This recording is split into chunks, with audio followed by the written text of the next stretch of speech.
قول الله سبحانه وتعالى: ليس على الأعمى حرج ولا على الأعرج حرج ولا على المريض حرج ومن يطع الله ورسوله يدخله جنات تجري من تحتها الأنهار ومن يتولى يعذبه عذابا أليما. ليس على الأعمى أي ليس على المعذور بعمى أو بعرج أو بمرض حرج، والمقصود بالحرج هو الحرج الحقيقي. ولذلك هنا قاعدة هي كلية: المشقة تجلب التيسير، لكن المشقة يجب أن تكون حقيقية.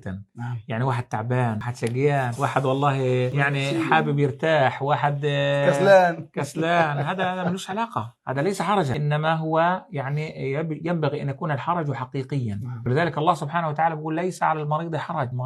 المرض الذي يمنعه أو يسبب له المشقة الحقيقية إذا أطاع الله سبحانه وتعالى بهذه الطاعة. الله سبحانه وتعالى قال: ليس على المريض الأعمى حرج. الأعمى المقصود بالأعمى الحقيقي، مع أنه بعض من كان أعمى من صحابة رسول الله صلى الله عليه وسلم كانوا وإن كان قد رخص الله لهم إلا أنهم كانوا جاهلوا، زي عبد الله بن أم مكتوم. ذلك من كان به عرج زي عمرو بن الجموح أقسم أن يطأ الجنة بعرجته هذه. وكذلك من كان مريضا، يعني كما ورد عن بعض الصحابة ومنهم المقداد بن عمرو كان مريضا، قالوا له: يعني ألا تترك بسبب المرض؟ فقال الله سبحانه وتعالى: قال: انفروا خفافا وثقالا وأنا من الثقال. يعني شوف كيف الآية، كيف فهمهم للآية وعدم بحثهم عن الرخص. احنا بندور على الرخصة لما الله عز وجل يقول لك هذه رخصة تاخذها. هيك احنا بنعطي رسالة برضو للناس كثير، تلاقيه يقول لك: يا إن الله يحب أن تؤتى رخصه كما تؤتى عزائمه. من أول الطريق هيك. يا الله، طب شوية بس خذ شوية. هو في الشباب والقوة والشدة بدور على الرخصة. لذلك أنا أكثر الناس بحثا عن رخص الجمع بين الصلوات، في الصلوات هم الشباب. تلاقي الشاب ممكن يضل في الجامع، لكن عند قبل المغرب قبل العشاء بشوية دقيقة بقول لك أنا بدي أخذ بالرخصة، إن الله يحب أن تؤتى رخصة. هذا يا أخي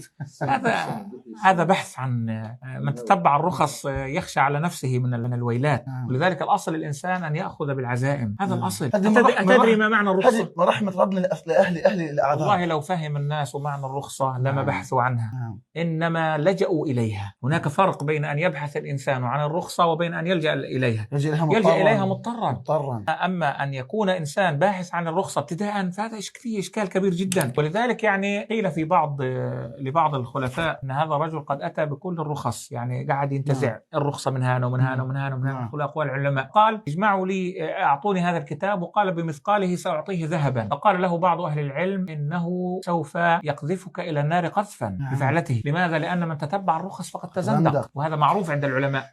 وعلى هذا أخي الكريم، كلمة البحث عن الرخصة مشكلة كبيرة جدا، لأن الرخصة معناها حرام. لكن الشارع أعطاك هذه الرخصة لظرف ولسبب.